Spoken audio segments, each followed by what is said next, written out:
नमस्कार, मी विशाल परदेशी. मुद्दा महाराष्ट्राचा या बुलेटिनमध्ये आपण सुरुवात करतोय नाशिक जिल्ह्यातल्या बातमीने. याचं कारणच तसं आहे. नाशिक जिल्ह्यातील सिन्नर तालुक्यात ढगफुटी सदृश्य पाऊस पडला. यामुळे अचानक आलेल्या पुरात एक जण वाहून गेला. तब्बल 10 ते 15 मिनिटं ही व्यक्ती नदीच्या प्रवाहातून बाहेर पडण्यासाठी झुंज देत होती. यावेळी पुराच्या पाण्यात वाहून आलेल्या पानवेलींना अडकून हा तरुण वाहून गेला. या ढगफुटी सदृश्य पावसात 6 चारचाकी आणि 18 मोटरसायकल वाहून गेल्याचा प्राथमिक अंदाज आहे.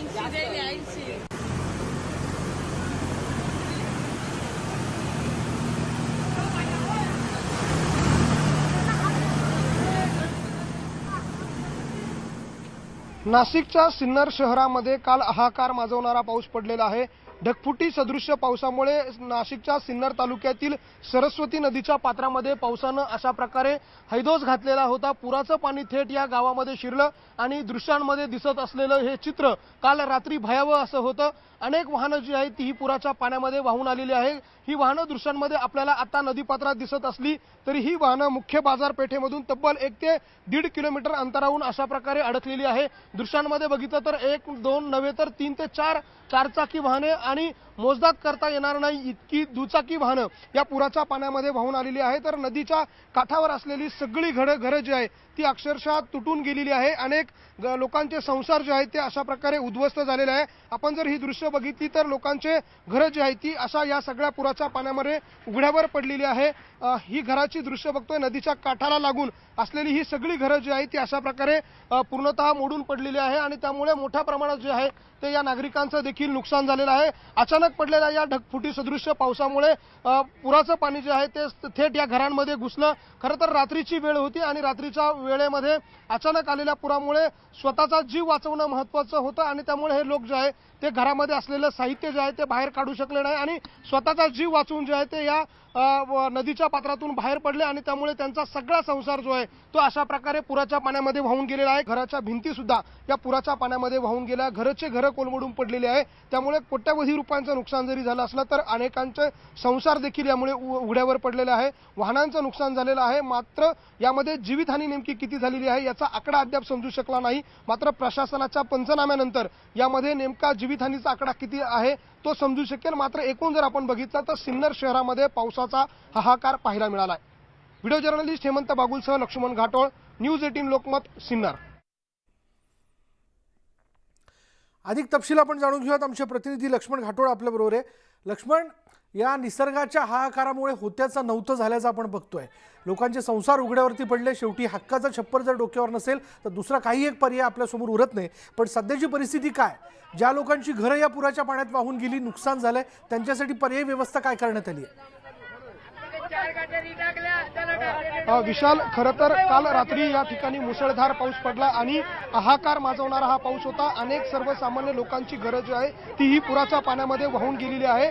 खरं तर रात्रीपासून या लोकांना मदत मिळणं अपेक्षित होतं. मात्र या लोकांना कुठल्याही प्रकारची मदत मिळाली नाही. अक्षरशः पाणी देखील पिण्यासाठी या लोकांना मिळालेलं नाहीये आणि त्याचाच रोष आणि संताप व्यक्त करण्यासाठी या सगळ्या नागरिकांनी अशा प्रकारे रास्ता रोको केलेला आहे. दृश्यांमध्ये जर बघितलं तर वाहनांच्या लांबच लांब रांगा लागलेल्या आहे. या लोकांनीच आपला संताप जो आहे तो प्रशासनावर व्यक्त करण्यासाठी अशा प्रकारे रास्ता रोको करण्याचा मार्ग जो आहे तो अवलंबलेला आहे. आणि एकूण जर आपण बघितलं तर या सगळ्या लोकांच्या काय नेमक्या मागण्या आहेत त्यांच्याशी आपण बोलूया.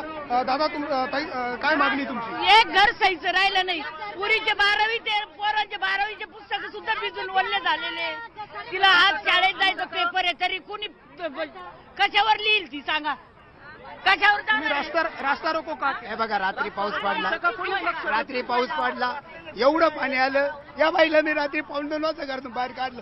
ही सुद्धा उंचलली, ते दोघं नवरा बायको तुम्ही बाहेर घेतले, मरून गेले ते सगळे. 6 बांधतो होऊन गेले. मी काढलं कराड बांधून स्वतः माझ्या गाडीला बांधून मी त्यांना वर घेतलं. 1, 2, 3 हे सगळे होऊन गेले. माझ्या घरात होते स्वतःच्या.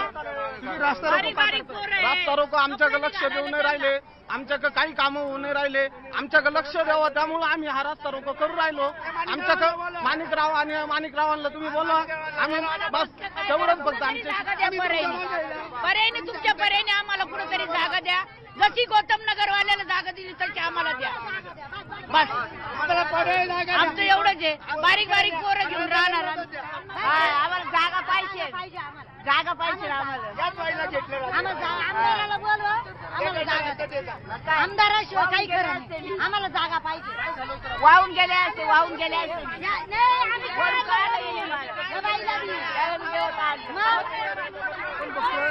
विशाल, या नागरिकांची परिस्थिती आणखी एवढं काय? घरामध्ये पाणी आहे, काहीच नाही राहिलं. कोठ्या, टीव्ही, मोटर सगळं गेलं वाहून. अजूनपर्यंत मी पाण्यात आहे, सगळं वल्ल झालं, काहीच राहिलं नाही माझं. हा, तांदूळ नाही, ते फुकटचे रेटा ते सुद्धा वाहून गेले, काही सुद्धा ठेवलं नाही. काय करायचं? निदान रात्री काढायला यायला पाहिजे होतं. कोणी असून नेत्याने यायला पाहिजे का नाही? आमच्याच गल्लीतले पोरं आले, त्यांनी आम्हाला काढून आणि वर काढलं. विशाल, ही सगळी परिस्थिती आहे. हे लोक जे आहे अशा प्रकारे संतप्त झालेले आहे आणि त्यांनी रास्ता रोको केलेला आहे. या लोकांना कुठल्याही प्रकारची मदत जी आहे ती प्रशासनाकडनं मिळालेली नाही आणि त्याचा राग, रोष जो आहे तो अशा प्रकारे व्यक्त केला जातोय. घरामध्ये असलेला गाळ देखील या लोकांच्या घरामधला काढलेला नाहीये. घरातले सगळं साहित्य हातातलं होतं नव्हत्याचं झालेलं आहे. सगळा संसार वाहून गेलेला आहे.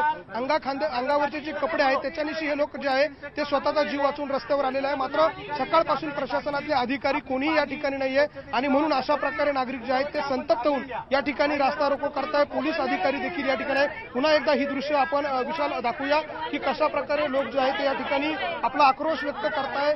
काल हाहाकार माजवणारा पाऊस सिन्नरमध्ये झाला. अनेक घरं जी आहे, शेकडो घरं या पुरामध्ये वाहून गेली आणि त्यानंतर या लोकांचं मोठं नुकसान जे आहे ते झालं आणि त्याचा हा परिणाम या लोकांच्या संसारावर झालेला आहे आणि म्हणून अशा प्रकारे हे लोक जे आहेत ते मदतीची याचना करण्यासाठी हे लोक जे आहेत ते रस्त्यावर उतरलेले आहे. हात पसरवता मदत मागतात. आता काय कोणी यायला सारा द्यायला रात्र धरून माणसं पाण्यामध्ये तर कोणी एखाद्या नेबरने येऊन डोकून सुवट साधं पाहिलं. 2-3 महिन्याची बाळ आहे आमची, तर आलं का कोणी पाहिलं आम्हाला? आमची बाळ गेले असते तर तुम्ही काय बघितली असते का? मत निघून गेले, बोलू नका म्हणता. आम्ही बोलणार नाही, आम्हाला अधिकार नाही बोलण्याचा. पण नंतर आमच्याकडे डोकं पाहत नाही ना. आमच्या पोराचं 10वीचं वर्ष आहे, 10वीची पुस्तकं सुद्धा भरले सारे.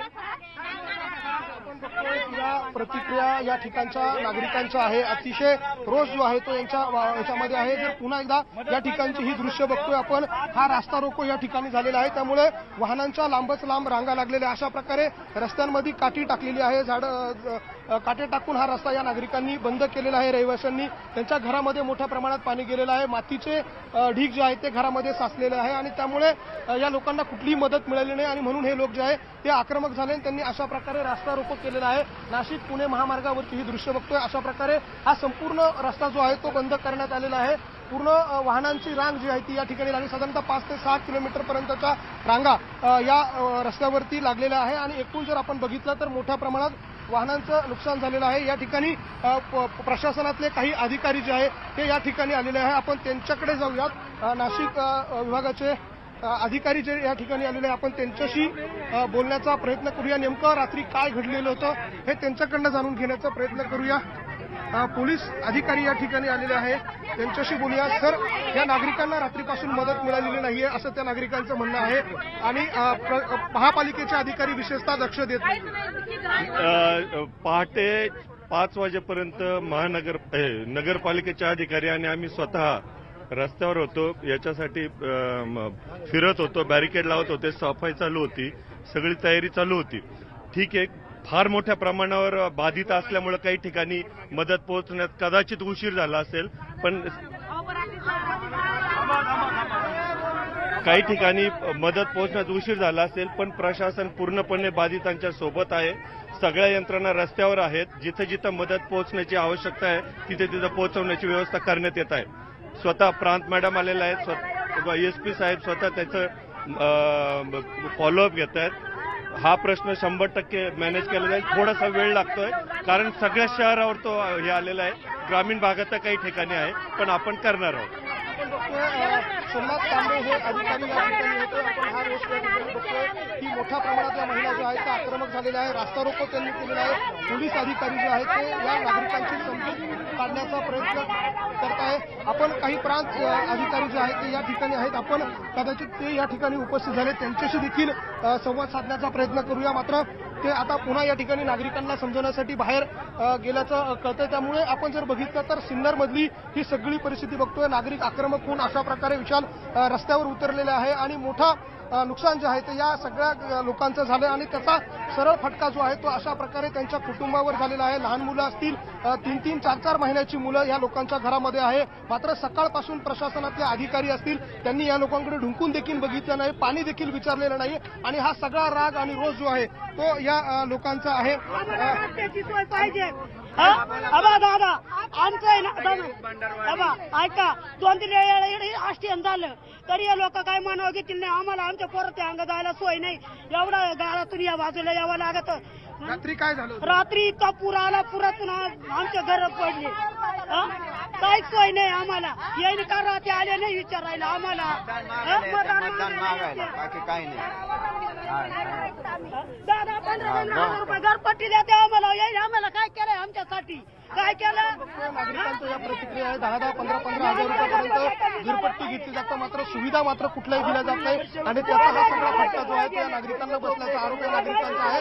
आणि आता पोलिसांकडनं या नागरिकांची समजूत काढण्याचा प्रयत्न केला जातोय. हे आंदोलन मागे घ्या असा सांगण्याचा प्रयत्न केला जातोय. आता नेमकं हे आंदोलन मागे होतं का हे बघणं महत्वाचं असणार आहे. विशाल,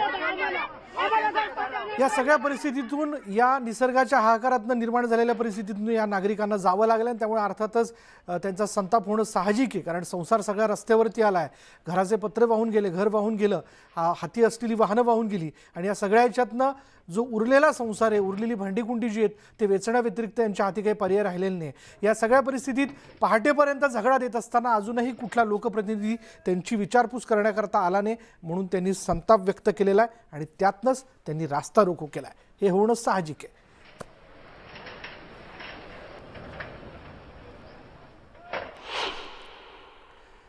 नाशिकच्या सिन्नर तालुक्यामध्ये आपण बघितलं ढगफुटी सदृश्य पाऊस झाला. ढगफुटी सदृश्य पाऊस झाल्यानं तालुक्यातील अनेक रस्ते पाण्याखाली गेलेत, तर नदीकाठच्या अनेक वाड्या वस्त्यांमध्ये देखील पाणी शिरलंय.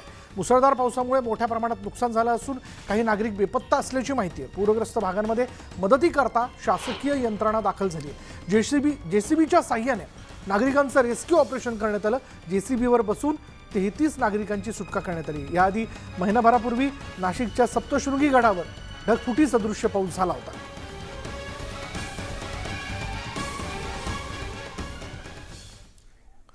तर सोलापुरातल्या बार्शी तालुक्यामध्ये मुसळधार पाऊस झाल्यामुळे पूरसदृश्य स्थिती जी आहे ती निर्माण झाली. मागील 3 ते 4 दिवसांपासून तालुक्यामध्ये पडणाऱ्या मुसळधार पावसामुळे नदी नाले दुथडी भरून वाहत आहेत.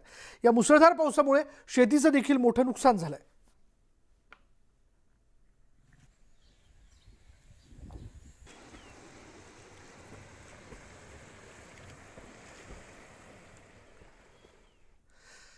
पुण्याच्या 4ही बाजूनं शहरात येणाऱ्या महामार्गावर होत असलेल्या वाहतूक कोंडीबाबत केंद्रीय मंत्री नितीन गडकरींनी हाय प्रोफाईल बैठक बोलावली आहे. मंत्री चंद्रकांत पाटील, आमदार यांच्याबरोबरच सर्व अधिकारीही या बैठकीला उपस्थित आहेत.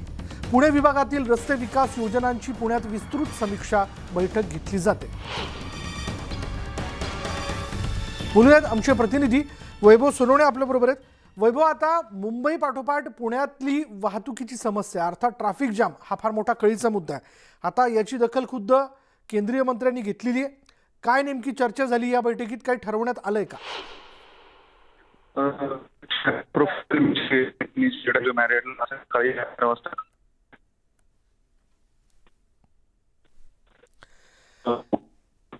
काही कारणास्तव वैभवचा आवाज आपल्यापर्यंत पोहोचत नाही. पुन्हा एकदा आपण त्याला संपर्क करण्याचा प्रयत्न करू. पण आता क्षणाची महत्त्वाची बातमी आपण बघतोय. आपण जर बघितलं तर केंद्रीय मंत्री नितीन गडकरींनी पुण्यातल्या ट्रॅफिक जामच्या मुद्द्याला घेऊन, वाहतूक कोंडी जी होते त्याला घेऊन एक बैठक बोलावली आहे. मंत्री चंद्रकांत पाटील, आमदार यांच्याबरोबर सर्व अधिकारी या बैठकीला उपस्थित आहेत. पुढे पाहूयात लांजा तालुक्यातील आजगेच्या टोळेवाडी इथं एका कुटुंबाला तब्बल 3 वर्ष वाळीत टाकल्याचा प्रकार समोर आला. हो, वाळीत टाकण्यात आलं. या कुटुंबात एकाचं लग्न होतं. लग्न झाल्यानंतर वाडीतील लोकांना जेवण देण्याची पद्धत आहे. वाडीतील प्रमुखांनी 2 वेळा जेवण द्यावं असा आग्रह धरला. मात्र कोरोनाचा काळ असल्यानं गर्दी टाळण्याकरता एकच वेळ जेवण देतो असं या कुटुंबानं सांगितलं. याचा राग धरत या कुटुंबाला वाळीत टाकण्याचा प्रकार घडलाय. या प्रकाराची माहिती आजगे गावच्या तंटामुक्ती अध्यक्षांना देण्यात आली. लांजा पोलीस स्टेशन आणि रत्नागिरी पोलीस स्टेशनकडेही सविस्तर अर्ज करून दाद मागण्यात आली. मात्र कशाचाही उपयोग झाला नाही. जिल्हा आणि तालुका प्रशासनानं या गंभीर प्रकाराकडे लक्ष देत यातून मार्ग काढावा अशी मागणी या कुटुंबानं केली.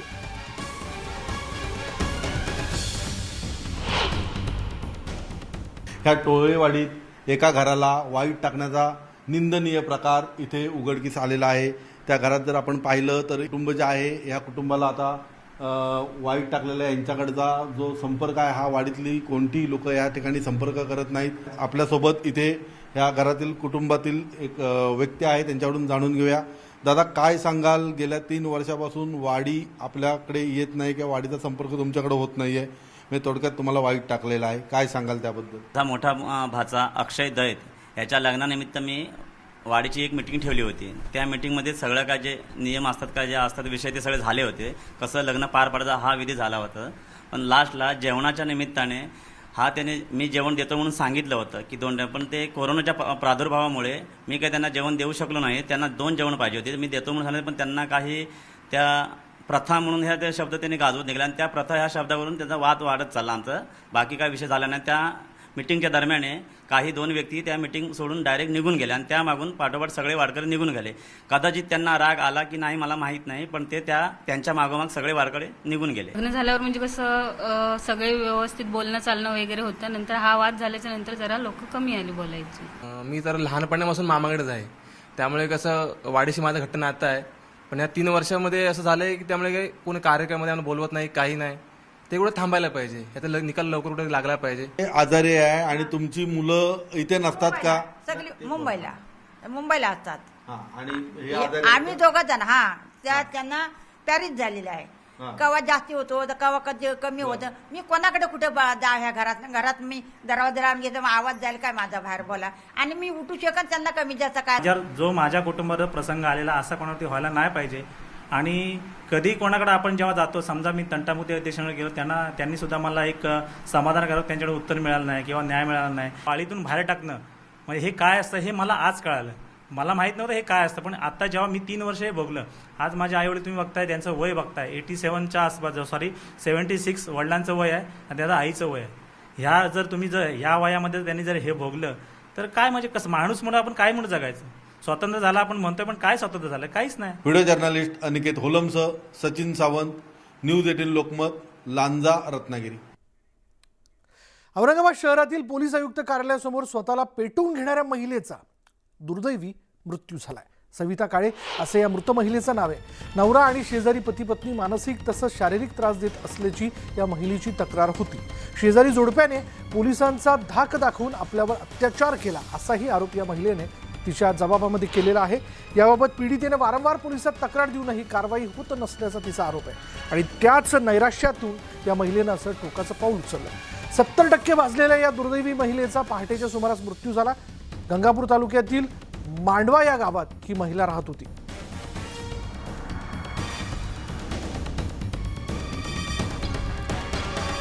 औरंगाबादमधली ही सगळी दृश्य आपण बघतो. या सगळ्या प्रकारात म्हणजे प्रशासनानं वेळीच तिचं म्हणणं, तिच्या तक्रारीची दखल न घेतल्यानं तिने स्वतःला पोलीस स्टेशन समोर पेटवून घेतलं होतं आणि अखेर या महिलेचा पहाटे मृत्यू झाला. ही 70% भाजली होती. बोलूयात आमचे प्रतिनिधी सिद्धार्थ गोदाम आपल्याबरोबर आहे. सिद्धार्थ, एकूण प्रकार तर लक्षात आला, पण नेमकं असं काय घडलं की एवढं टोकाचं पाऊल या महिलेनं उचललं? विशाल, गेल्या अनेक वर्षांपासून या महिलेला हा मानसिक आणि शारीरिक छळ होत होता. विशेष करून जे शेजारी पती पत्नी होते ते तिला टॉर्चर करायचे. तिने पतीकडे तक्रार केली तर तिचा पती तिला समजून घेण्याऐवजी पती सुद्धा तिच्यावर अत्याचार करत होता. त्यामुळे या महिलेने जवळपास 3 ते 4 वेळेस वाळूज पोलीस स्टेशनला जाऊन तक्रार सुद्धा केली होती. पोलिसांनी ती नोंदवून घेतली. मात्र जे काही त्रास देणारी लोक आहेत त्यांना अटकाव केला नव्हता असं त्या महिलेचं म्हणणं आहे. दुसरं पुढे जाऊन त्या महिलेचं म्हणणं असं आहे की शेजारील बाईसोबत माझ्या नवऱ्याचे अनैतिक संबंध आहेत, त्यामुळे तो तिची बाजू घेऊन मला मारहाण करतो आणि पोलीस सुद्धा माझं ऐकत नाही. 3 ते 4 वेळेस ती पोलीस ठाण्यात जाऊन आली. पोलिसांनी तिचं म्हणणं घेतलं पण ठोस पावलं उचलले नाही. शेवटी निराशेत ही महिला काल 2-2:30च्या दरम्यान पोलीस आयुक्तालयामध्ये आली. तिनं कुणालाही न सांगता पायऱ्यावर अंगावर डिझेल टाकून घेतलं आणि पेटून घेतलं. या दुर्दैवी महिला काल जवळपास 70% भाजली होती आणि त्यातच तिचा आज पहाटे मृत्यू झाला. दुसरी महत्वाची गोष्ट आहे की त्या महिलेला तिचा नवरा आणि तिचे शेजारील पती पत्नी मारहाण करण्याचा जो एक सीसीटीव्ही फुटेज सुद्धा बाहेर आलेला आहे. एकंदरीतच त्रासाला कंटाळून आणि पोलीस दरबारी सुद्धा आपली दखल घेतली जात. या नैराश्यातून या महिलेने पेटवून घेतला आणि तिचा दुर्दैवी मृत्यू झाला. विशाल, धन्यवाद सिद्धार्थ. या सगळ्या माहितीबद्दल. आपल्याला काही त्रास असेल किंवा त्रास दिला जातोय असा जर प्रकार असेल तर आपण दाद मागू शकतो, पण ज्यांच्याकडे दाद मागायची आणि तीच यंत्रणा जर आपल्याला आपलं म्हणणं ऐकून घेत नसेल किंवा त्यावर उपाययोजना करत नसेल तर मात्र हे टोकाचं पाऊल उचलणं दुर्दैवी म्हणावं लागेल. पुढे पाहूयात. मुंबई पोलिसांना पाकिस्तानकडून काही दिवसांपूर्वी धमक्या आल्या होत्या. काही दिवसांपूर्वी मुंबई वाहतूक पोलिसांना व्हॉट्सॲपवर धमकी आली. यामध्ये 26/11 सारख्या हल्ल्याचा धोका असल्याचा मजकूर होता. मुंबई पोलिसांच्या तांत्रिक शाखेनं या मेसेजचा IP ॲड्रेस शोधून काढला. हा जो IP ॲड्रेस आहे हा पाकिस्तानचा असल्याचं तपासात निष्पन्न झालंय. बोलूयात आमचे प्रतिनिधी प्रशांत बाग आपल्याबरोबर आहे. प्रशांत, IP ॲड्रेस पाकिस्तानचा असल्याचं यामध्ये शोध घेतला त्यामध्ये पुढे आलेलं आहे, हे खूपच गंभीर म्हणावं लागेल का? नक्कीच. खरं तर तसं बघितलं तर अत्यंत सेन्सिटिव्ह विषय हा नक्कीच मानला जातोय की ज्या पद्धतीनं की सागरी सुरक्षा कामाला लागली आहे. नंतर गणेशोत्सवाचे दिवस आहे आणि येत्या दिवसामध्ये आपला उत्सवप्रिय देशामध्ये अनेक महत्वाचे उत्सव सुद्धा आहे. आणखी 26/11चा उल्लेख हा वारंवार करून केला जातोय.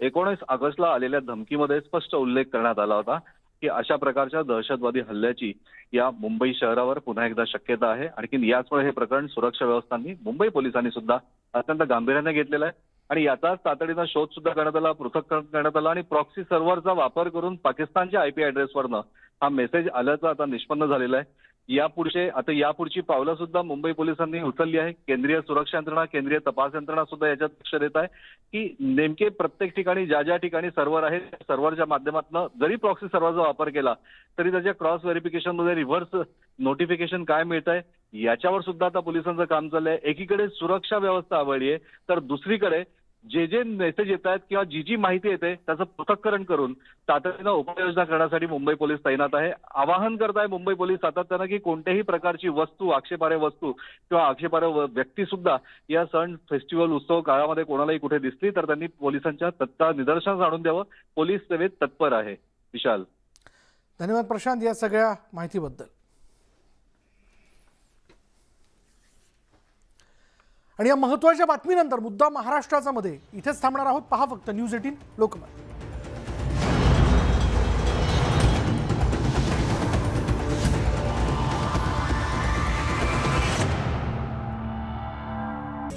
पथकाला, पोलीस विभागाला या मूर्तीच्या तपासासाठी